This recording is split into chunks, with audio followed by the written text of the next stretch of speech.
Estamos de regresso, de olhos postos na caça ao homem que está a decorrer no país, uma vez que 5 presos fugiram da cadeia de Val de Judeus. É lá que está a Francisca Laranjo. Francisca, com muitas movimentações durante o dia, as autoridades estiveram aí a recolher todos os indícios que possam, de alguma maneira, dar alguma pista sobre o paradeiro destes homens. Precisamente, Ângela, estiveram aqui durante várias horas, durante toda a tarde, as mais diferentes valências, a Polícia Judiciária, também a Polícia Científica, a Guarda Nacional Republicana, todos os operacionais estiveram envolvidos nestas perícias e a expectativa é, claro, encontrar algum indício que possa levar ao paradeiro destes 5 homens. São 5 reclusos muito perigosos e que fugiram precisamente deste estabelecimento prisional que vamos já ver através das imagens do Adrian Negura. Foi através desta lateral que estes 5 homens muito perigosos se conseguiram colocar em fuga. No exterior havia uma viatura com outros suspeitos à sua espera. Conseguiram atirar uma espécie de uma escada para o interior e assim estes homens, com recurso a essa escada e também a cordas, conseguiram fugir, colocar-se em fuga. Até este momento ainda nenhum foi localizado e é uma verdadeira caça aos homens, é uma corrida contra o tempo, cada minuto conta. E sabemos também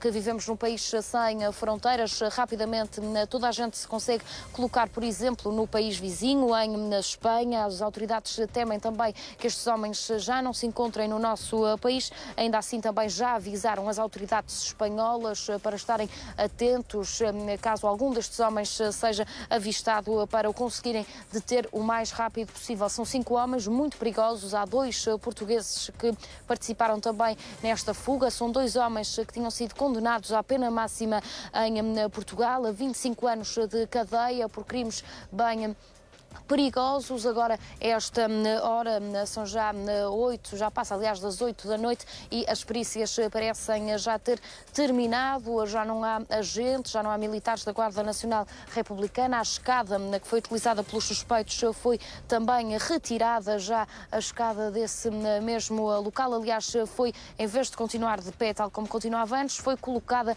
deitada então no chão desta prisão. Como dizia, foi com essa escada que se conseguiram colocar em fuga. Ninguém se terá apercebido disso mesmo, até porque era hora das visitas, havia muitos familiares e amigos a visitar os reclusos e, portanto, os guardas, que por si só são já poucos, estavam todos concentrados nesse local de visitas. Aqui, esta zona é também bastante isolada, não há casas nas proximidades. Como dizia, a escada ainda se encontra aqui na prisão. Acredito que seja perceptível através das imagens do Adrian Negura esta ferramenta, de certa forma, que acabou por ser utilizada para esta fuga. São já muitas horas, as autoridades não desistem, é o tudo por tudo para conseguir localizar estes 5 suspeitos que usaram esta escada desdobrável, assim sim, para conseguirem realizar esta fuga. Entretanto, as autoridades estão todas em alerta. Foi já também colocado uma espécie de um cartaz com a cara de todos estes homens, por exemplo, nos aeroportos, também nos portos marítimos e ainda nas fronteiras terrestres, para caso alguém os aviste, então contacte as autoridades. É muito provável também que estes homens estejam já separados, são praticamente todos de países diferentes, há apenas 2 portugueses, é a única nacionalidade que se repete, digamos assim, e o mais provável, como dizia, é que já se tenham separado, que já não estejam juntos e que a esta hora cada um tenha partido para seu lado. As autoridades naturalmente tentam perceber para onde é que estes suspeitos poderiam ter vontade de ir, para onde é que fugiriam. Este é também um trabalho exaustivo que está a ser feito pelas autoridades. A Polícia Judiciária, como dizia, entrou já em cena. Recordo que são 5 reclusos muito perigosos e que estão em fuga desde o dia de hoje. Recordo que um deles é Fernando Ferreira, de 61 anos, foi condenado à pena máxima em Portugal, 25 anos de cadeia. Também um argentino condenado a 18 anos e 10 meses. Um outro inglês condenado a 9 anos, ainda um georgiano que tinha sido condenado a 7 e um outro português, Fábio Fernandes, que foi então condenado a 25 5 anos de cadeia. Importa dizer ainda que para esta fuga acontecer, estes reclusos utilizaram então uma escada, usaram também cordas, e esta escada, que era articulada, desdobrável, tinha 12 metros, 6 para o interior e 6 para o exterior, ou seja, estes homens conseguiram subir na escada, depois usar a mesma escada para conseguirem descer, colocaram-se em fuga até este momento. As autoridades não desistem e vão, claro, continuar a procurá-los.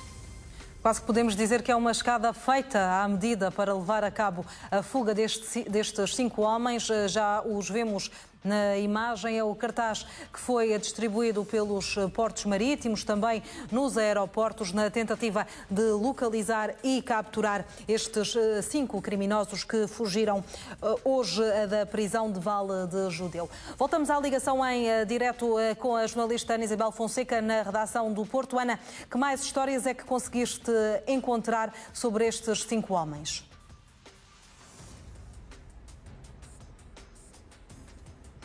Boa noite. Aquilo que conseguimos perceber é que, de facto, existiam já aqui ligações muito antigas entre alguns destes 5 reclusos, por exemplo, entre Fábio Cigano e também Rodolfo, chegaram a estar juntos na cadeia de Monsanto, e aí também Fábio Cigano chegou a ajudar numa tentativa de fuga e ajudou precisamente um cúmplice de Rodolfo, Jair Casanova, também um argentino que esteve aqui envolvido em vários assaltos, era então cúmplice de El Russo.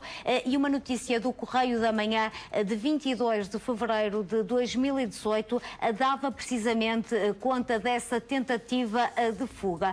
Foi também na cadeia de Monsanto, no mesmo ano, que depois Fábio Cigano e Rodolfo estiveram juntamente com Pedro Dias, que, tal como sabemos, foi condenado por homicídio, por vários homicídios em Portugal, e estiveram então todos juntos numa greve de fome, isto porque estavam um pouco revoltados com as condições da cadeia, e isto prova que existiam já pelo menos ligações muito fortes entre estes 2 reclusos, que num primeiro momento estiveram presos na cadeia de Monsanto e que depois foram então para a cadeia de Vale de Judeus.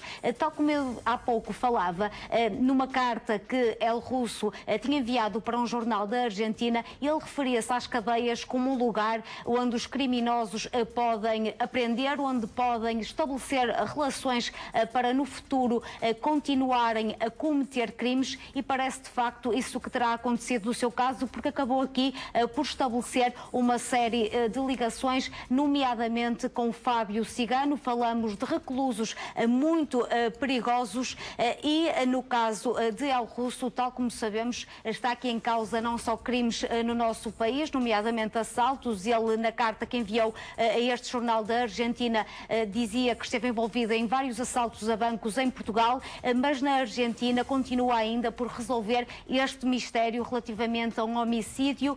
Esteve envolvido no homicídio do filho de um ministro da Saúde, e até hoje não se sabe aquilo que aconteceu ao corpo deste jovem, onde é que estão os restos mortais, e os pais nunca conseguiram fazer o luto. Quando ele foi detido, chegaram então a vir aqui a Portugal também os polícias da Argentina para tentarem obter mais informações, e portanto tudo o que temos visto aqui ao longo da tarde, estas notícias dão conta de que de facto estamos aqui a falar de reclusos muito perigosos, e no caso de El Russo, ele disse mesmo que ao longo do tempo chegou a levar 11 tiros quando cometeu estes crimes.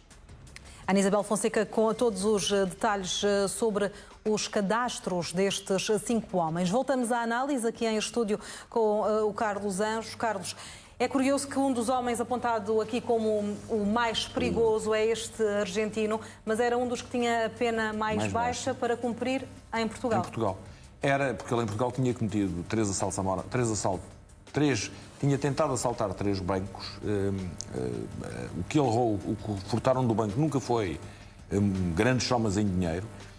Acabaram por nunca ferir, porque era à noite, nunca houve contactos e nunca feriram, e veio a ser detido pela PJ. E, portanto, foi julgado, e pelos 3, em cúmulo jurídico, deram 7 anos e 8 meses, salvo erro. Foi assim uma coisa. E, portanto, ele era o que tinha a pena mais baixa. Ele tem uma pena, esperava uma pena muito alta na Argentina. Porquê? Porque os colegas dele, do homicídio do filho do ex-ministro da Saúde da Argentina, foram julgados e condenados, e foram todos julgados e condenados a penas superiores a 20 anos. E fizeram uma coisa que se faz quando falta um. Mandaram as culpas do crime para o que faltava, para o que não estava lá, e disseram que ele era o único que podia saber onde é que estava o cadáver, porque tinha sido ele que tinha tratado do cadáver do miúdo. E, portanto, por isso é que os pais do miúdo estavam à espera que, se ele fosse repatriado para a Argentina, se fosse extraditado para a Argentina... Era o que aconteceria quando cumprisse a pena em Portugal. É Portugal. Mas há aqui uma coisa, porque eu estou convencido que se as autoridades argentinas tivessem pedido a extradição antes dele cumprir a pena, que Portugal, de boa vontade, o mandaria para lá. Não percebo porque é que, se essa extradição foi pedida imediatamente, porque é que ele teria que ficar cá em Portugal a cumprir os 7 anos, cerca de 8 anos de prisão, uma vez que poderia ser extraditado imediatamente para a Argentina, e na Argentina não só cumpria a pena portuguesa, como depois seria julgado pelo crime que cometeu lá. Agora, eles eram todos muito graves, e aquilo que há aqui é uma falha de segurança total do estabelecimento prisional de Val dos Deus. A primeira reação é que a culpa vai recair sobre o corpo da guarda prisional. Ou seja, quem é que falhou? Falhou o corpo da guarda prisional. Mas é importante também perceber porque é que falhou. Resta fazer uma análise porque é que isso aconteceu. Primeiro, porque provavelmente o número de guardas que estavam de serviço não era o adequado para isto. Em segundo lugar, provavelmente, tendo em conta as reivindicações que estes profissionais têm feito nos últimos anos. Depois, porque é impensável um estabelecimento prisional.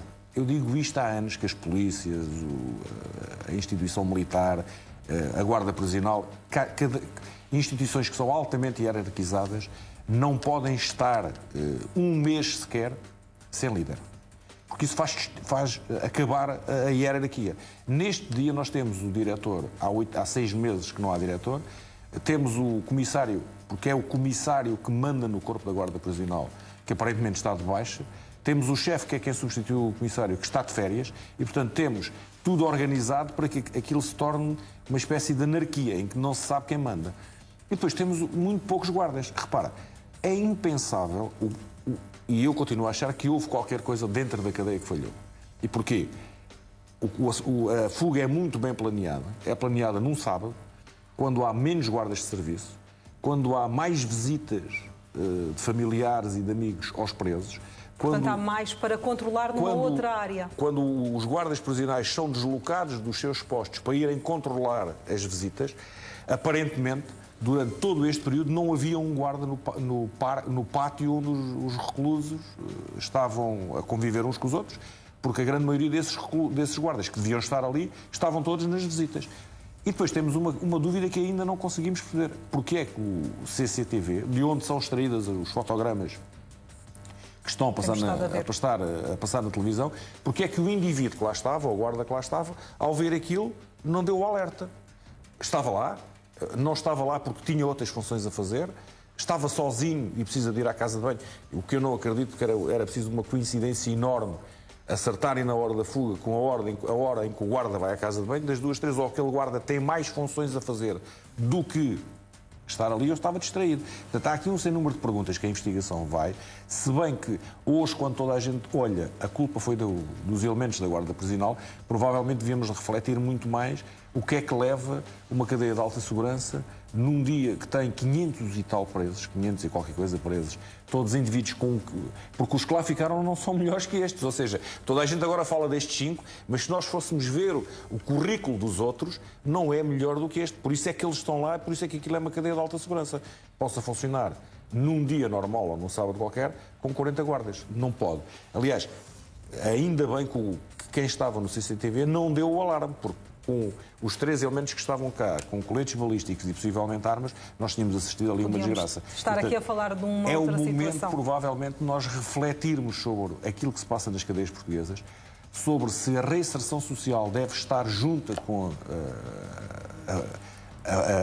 a prisão, com a detenção, porque estes homens estão em cumprimento de pena e nós não podemos fraquejar nas medidas de segurança. E da cadeia de alta segurança, uma das mais importantes e das mais seguras do país, aconteceu isso e ninguém de nós fica bem na fotografia. Isto não pode acontecer. Carlos, obrigada pela análise neste grande jornal.